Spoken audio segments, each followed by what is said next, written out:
আসসালামু আলাইকুম ভিউয়ার্স, এ কনস্ট্রাকশন এক্সপিরিয়েন্সের পক্ষ থেকে আপনাকে স্বাগতম। তো আজকের ভিডিওতে দেখানোর চেষ্টা করব যে কিভাবে সঠিক নিয়মে চিপিং করবেন। তো ভিউয়ার্স, সিলিং এবং কলাম আরসিসি যে সারফেসগুলো আছে এই সারফেসগুলো চিপিংয়ের আগে অবশ্যই ভালোভাবে পানি দিয়ে যথেষ্ট পরিমাণে ভিজিয়ে নিতে হবে।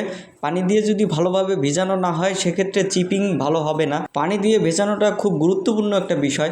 পানি দিয়ে যদি ভেজানো না হয় সেক্ষেত্রে দেখা যায় যে সিলিংয়ের নিচে তো ওইভাবে কিউরিং করা হয় না।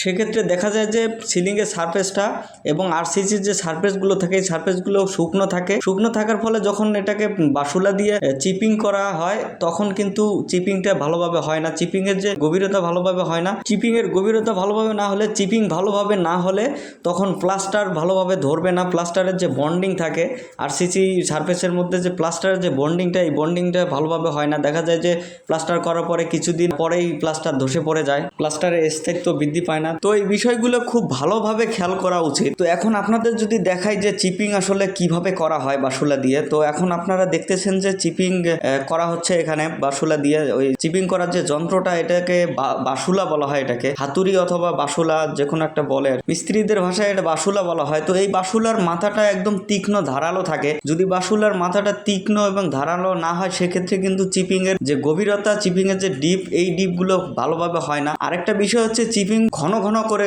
করতে হবে। যতটুকু পারা যায় ঘন ঘন করে চিপিং করতে হবে। 3-4 ইঞ্চি ফাঁকা থাকে, তো 3-4 ইঞ্চি যেন ফাঁকা না হয়। তো এই বিষয়টা খেয়াল রাখবেন যে একদম ঘন ঘন, যে 1 ইঞ্চি বা 2 ইঞ্চি 1.5 ইঞ্চি পর পর যেন চিপিং করে।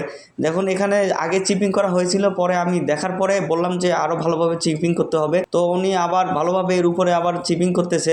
যে আপনাকে যদি একদম কাছাকাছি দেখাই, যে দেখেন যে একদম কতটুকু পরিমাণ ডিপ হয়। তো এই যে দেখেন যে উনি চিপিং করতেছে, চিপিংয়ের যে ডিপগুলো কতটুকু পরিমাণ ডিপ হয় এবং কতটুকু ফাঁকা থাকে। তো এই বিষয়টা খেয়াল রাখবেন। চিপিং যত ঘন হবে তত ভালো হবে, প্লাস্টারের জন্য তত ভালো হবে। চিপিং ঘন না হলে এখানে প্লাস্টার করে কোনো লাভ হবে না। চিপিংটাই হচ্ছে মেইন। তো চিপিং ভালো না হলে প্লাস্টার যত ভালো করে করেন, যত সিমেন্ট বেশি দেন প্লাস্টারে, প্লাস্টার মশলাতে যত সিমেন্ট বেশি দেন কোনো লাভ নেই। সেক্ষেত্রে প্লাস্টার খুলে পড়ে যাওয়ার একটা সম্ভাবনা বেশি থাকে। তো এইটা খুব মারাত্মক একটা জিনিস, মারাত্মক একটা বিষয়। তো এটা খুব ভালোভাবে খেয়াল রাখবেন। দেখা যায় যে অনেক লেবাররা আছে যে কোনো রকমের চিপিং করে রাখে যায়। তো ওনারা অনেকভাবে বুঝাইতে চাবে যে আপনাকে যে এটাই চিপিং, এটা এতটুকুই করলে হবে। দেখা যায় যে এই দিকটা ভালোভাবে দেখি না বা ভালোভাবে এটা খেয়াল করি না। পরে যতই ভালোভাবে প্লাস্টার করা হোক না কেন, প্লাস্টার ধসে পড়ে যায়, প্লাস্টারের ড্যাম হয়। তো আশা করি বুঝতে পেরেছেন। তো আপনি যদি আমাদের চ্যানেলে নতুন হয়ে থাকেন, চ্যানেলটি সাবস্ক্রাইব করে পাশে থাকবেন। ধন্যবাদ।